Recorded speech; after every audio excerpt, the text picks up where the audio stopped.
हम एगो देवी गीत गावतनी रहो सबके अच्छा लगे तो लाइक करम सब्सक्राइब करम और कमेंट में बताएम कैसन लागल हमार गीत। जय माता दी। कवन फूलवा खिले मैया संझवा सवेरवा हो, कवन फूलवा ना खिले खरिंदु पहरिया हो, कवन फूलवा ना खिले खरिंदु पहरिया हो, कवन फूलवा ना बेली चमेली खिले संझवा सवेरवा हो, अरहुला फूलवा ना खिले खरिंदु पहरिया हो, अरहुला फूलवा ना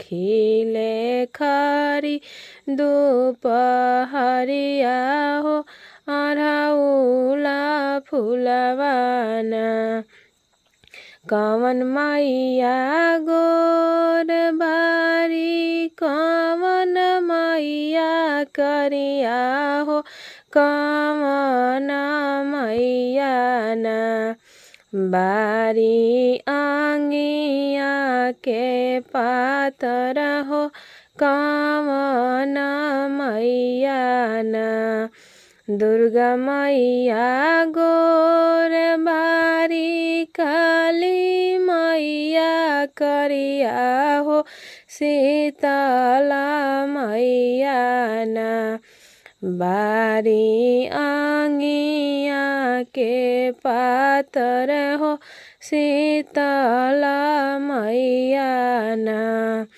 कहवा के मटिया माई के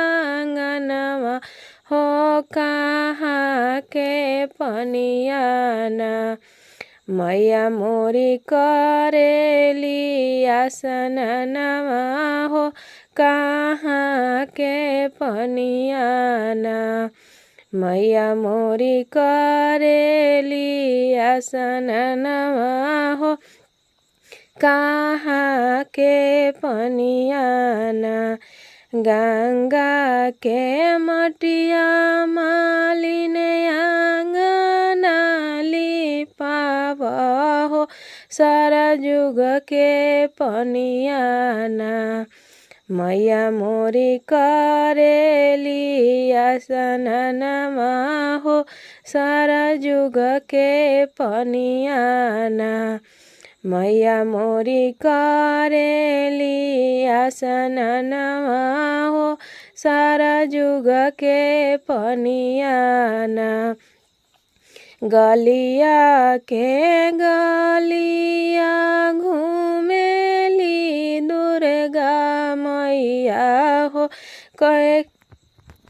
कवन घरवा ना दियाना जले सारी रतिया हो, कवने घरवा ना दियाना त जले वही मलिया के घरवा हो, आदि के रतिया ना गजला गुथे सारी रतिया हो, आदि के रतिया ना गजला गुथे सारी रतिया हो, मलिया के घरवा ना दियाना जले सारी रतिया हो, मलिया के घरवा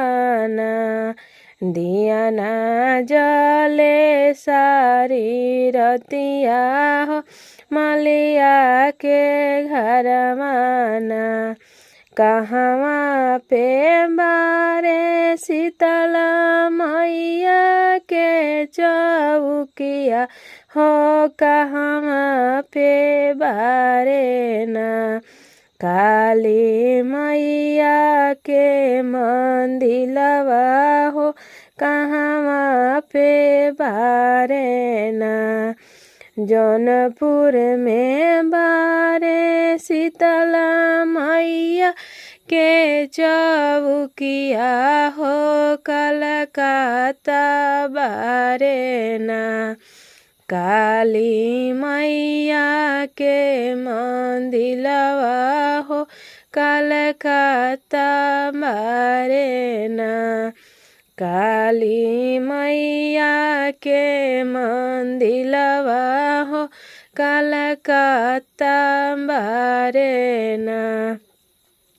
कमने पूजनवा चढ़े काली के चौकवा हो कमने पूजनवा ना। चढ़े दुर्गा के मंदिलवा हो कमने पूजनवा ना। चढ़े दुर्गा के मंदिलिया हो कमने पूजनवा ना।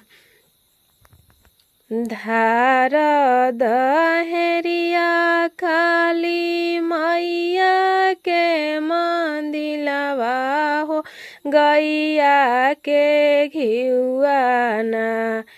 दुर्गा मैया के मंदिलवा हो नारियल चुनरिया ना।